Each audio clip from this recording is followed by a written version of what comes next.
Assalamualaikum warahmatullahi wabarakatuh. Halo anak-anak, eh, bertemu lagi dengan saya, Ibu Garnis Anggraini.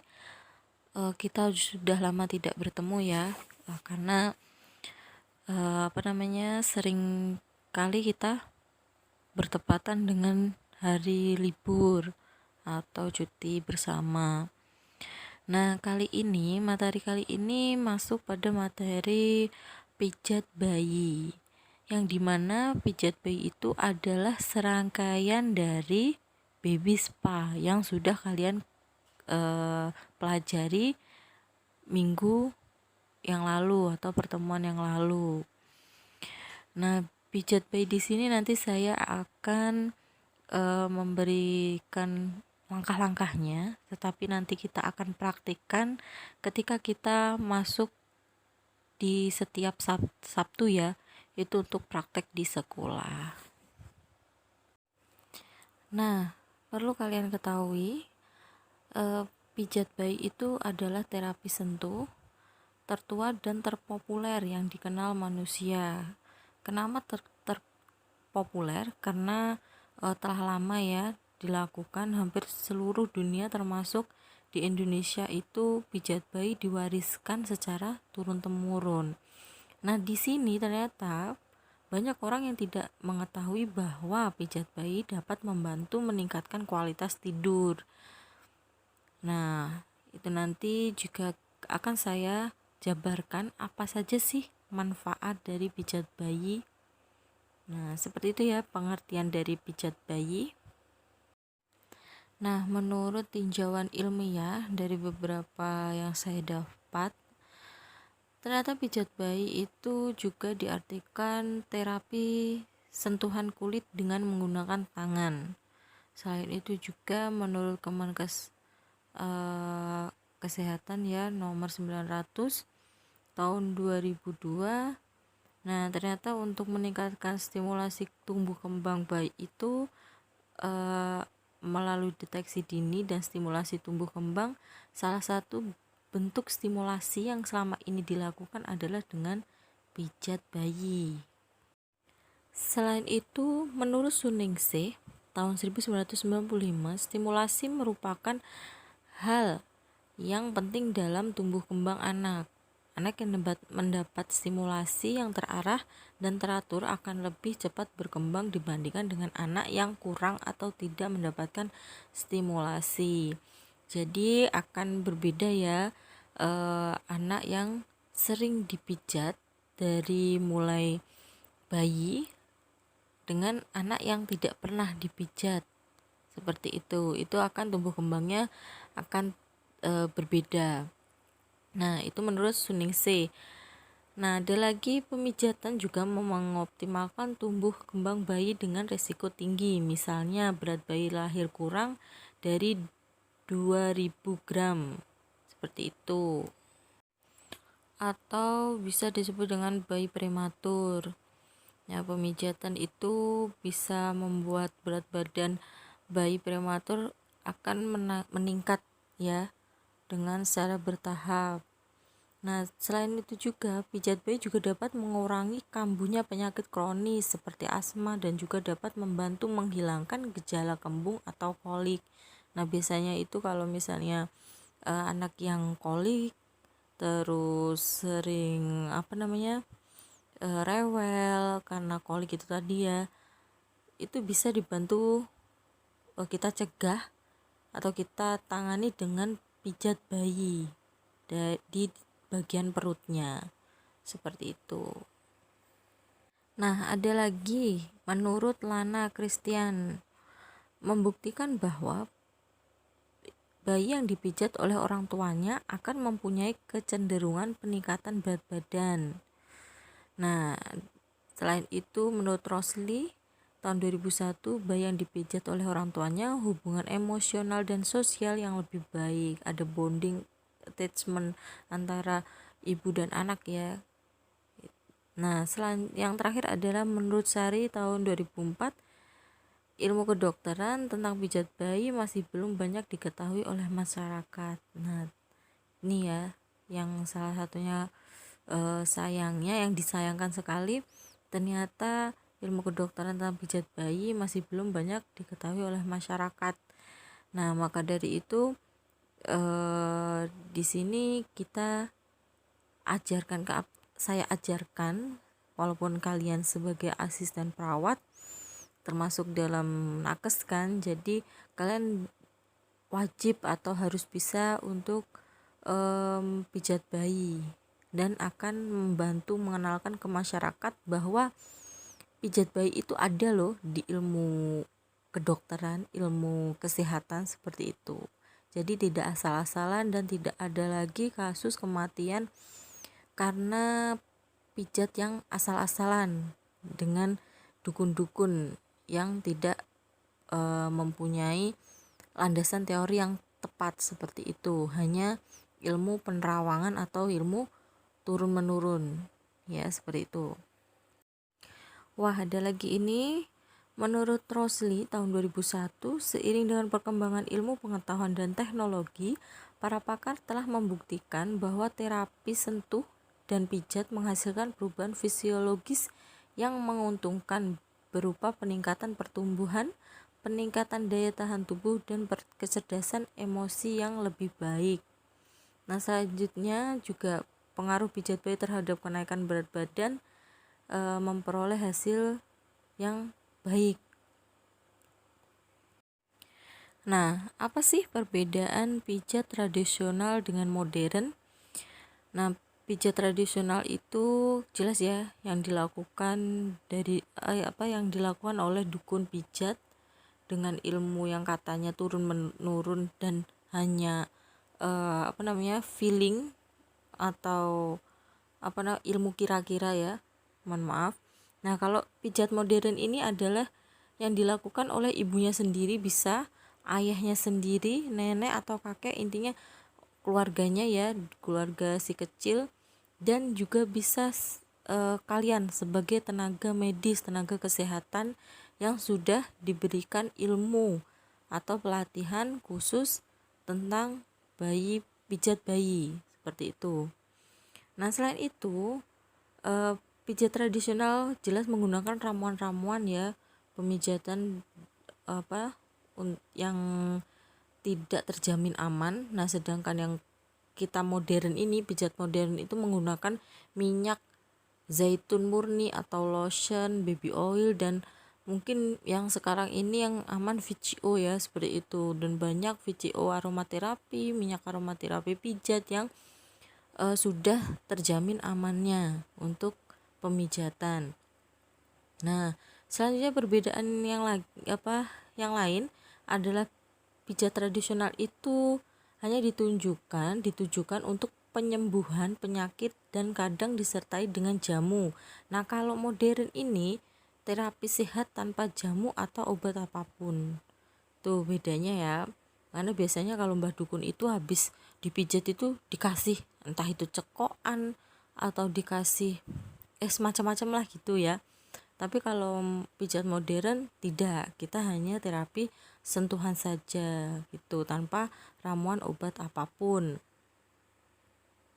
Selain itu, perbedaannya lagi adalah untuk pijat tradisional, karena ditujukan untuk mengatasi penyakit, pijat tradisional sering dipaksa. Akibatnya bayi menangis keras dan terronta-ronta. Sedangkan pijat modern itu tidak. Kita harus membuat bayi rileks dan nyaman itu. Nah, hal-hal apa saja yang perlu dipersiapkan saat akan memijat bayi? Yang pertama adalah atur temperatur ruang memijat bayi. Jangan sampai bayi kedinginan saat dibuka bajunya. Nah, biasanya ada yang ruang ber-AC, tolong AC-nya dikecilkan. Maksudnya jangan dingin ya, suhunya ditambah. Terus atau mungkin bisa saja dimatikan. Nah, letakkan bayi di tempat yang aman. Nah, itu jangan tempat yang di atas meja tanpa penyangga dan tidak aman ya, itu berbahaya. Jadi mending di bawah saja sambil kita lesehan seperti itu loh, tapi dikasih alas. Nah, tangan dan jari pemijat jangan sampai jari-jari tangan pemijat kasar atau kuku panjang. Nah itu ya kenapa sebagai terapis itu kukunya tidak boleh panjang, nanti akan melukai bayi saat mijat, dan juga kita juga akan kebingungan ketika mijat, tidak nyaman lah itu. Nah lanjutnya adalah buka cincin dan gelang yang dilepas ketika akan memijat bayi. Cincin gelang pada yang melekat pada bayi juga dilepas, yang melekat pada si pemijat atau terapisnya juga harus dilepas ya. Selanjutnya duduklah dengan posisi nyaman dan tenang. Sebagai penolong atau terapis, kalian juga harus mempersiapkan, kalian harus menenangkan diri, hatinya, karena menghadapi bayi itu harus dengan hati yang senang. Secara psikologis bayi juga akan ikut tenang dan ikut senang. Kalau kalian gemerungsung pasti bayinya akan gemerungsung juga, rewel. Jadi sikap terapis di sini harus tenang ya. Pada intinya kalian harus tenang dan posisikan diri kalian dengan posisi yang nyaman senyaman mungkin agar ketika memberi pelayanan itu juga akan maksimal. Terakhir ada baringkanlah bayi di atas permukaan kain yang rata, lembut dan bersih. Ya, jelas di sini ya. Harus beralaskan yang bersih dan tebal. Selanjutnya, di sini aja siapkan handuk, popok, baju ganti dan minyak baby oil atau lotion atau minyak zaitun, VCO dan lain sebagainya. Itu ya sebelum memijat bayi. Selanjutnya minta izin pada bayi sebelum melakukan pemijatan dengan cara membelai wajah dan kepala. Maksudnya selagi kalian sambil membelai kepala, kalian ucapkan pijat dulu ya dek sama mbak, pijat dulu ya dek sama mama, seperti itu. Adik pinter, pijat dulu ya anak pinter, seperti itu ya. Terus pada saat mengoleskan minyak, teteskan minyak di telapak tangan pemijat dulu, baru kemudian dioleskan ke bayi. Nah setiap gerakan berjumlah 6 kali. Jelas ya di sini. Jadi kalian tuangkan dulu minyaknya ke telapak tangan, terus telapak tangan kalian itu diusuk-usuk itu. Nah baru dioleskan ke bagian yang akan dipijat pada bayi, seperti itu. Nah, manfaat bagi orang tua apabila orang tuanya berani melakukan pijat sendiri ya pada bayinya, itu yang pertama adalah meningkatkan kepercayaan diri. Jadi ibunya atau kakeknya atau ayahnya itu akan timbul perasaan kepercayaan diri, oh ya ini bisa menyembuhkan anaknya dari gejala-gejala penyakit tertentu seperti itu, misalnya kolik yang tadi, sembelit atau rewel, seperti itu ya. Terus yang kedua, memudahkan orang tua mengenali bayinya. Maksudnya di sini mengenali ciri-ciri bayinya ketika misalnya sudah mulai lelah, itu tadi mungkin rewel karena kolik atau rewel karena tumbuh gigi dan lain sebagainya. Yang tiga, membina ikatan kasih sayang orang tua dan anak, bonding ya, bonding. Yang keempat adalah hiburan menyenangkan keluarga. Jadi ya bisa terhibur lah karena tadi pijat bayi. Nah manfaat pijat bayi sendiri itu apa sih? Yang pertama jelas ya, meningkatkan berat badan, karena sentuhan itu tadi membuat bayi relaksasi, juga akan membuat nafsu makan bertambah. Yang kedua adalah membuat bayi semakin tenang, karena relaksasi tadi bayi semakin nyaman, bayi semakin tenang itu.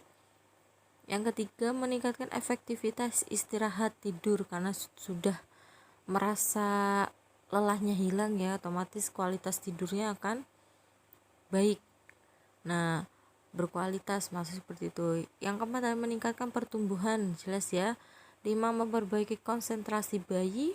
6, meningkatkan produksi ASI karena terjalin bonding tadi, dan otomatis psikologis ibu juga, ibunya akan terhibur ya.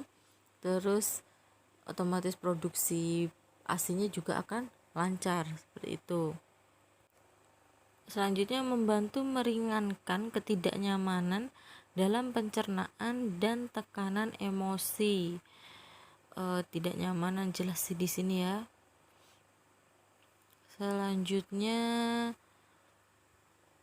memacu perkembangan otak dan sistem saraf, meningkatkan gerak peristatik untuk pencernaan, menstimulasi aktivitas nervus vagus untuk perbaikan pernafasan, memperkuat sistem kekebalan tubuh, mengajari bayi sejak dini tentang bagian tubuh, dan meningkatkan aliran oksigen dan nutrisi menuju sel.